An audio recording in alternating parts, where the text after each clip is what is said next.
Est-ce que l'Ukraine peut troubler la fête? Écoutez cette déclaration du président Zelensky qui peut sembler l'indiquer. La Russie craint désormais que son défilé soit menacé, et à juste titre.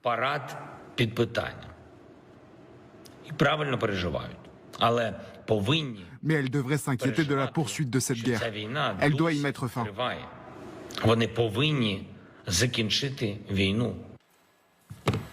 Qu'est-ce que ça signifie?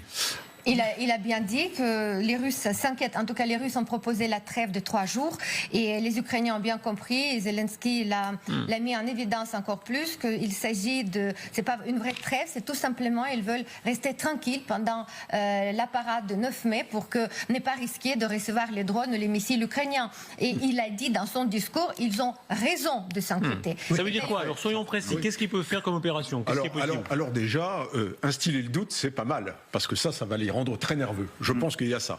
Je doute fort qu'il tape sur la place rouge au milieu des populations, etc. Mais il peut taper la banlieue de Moscou, il peut taper, pour rester dans le bon ton ukrainien, des infrastructures en banlieue, et puis provoquer des incidents en région de Moscou, ou ailleurs d'ailleurs. Pourquoi pas ailleurs? Il y a peut-être des défilés. En plein milieu du défilé, imaginez qu'un dépôt de munitions ou bien une raffinerie prenne feu au moment exact où ça défile sur la place rouge.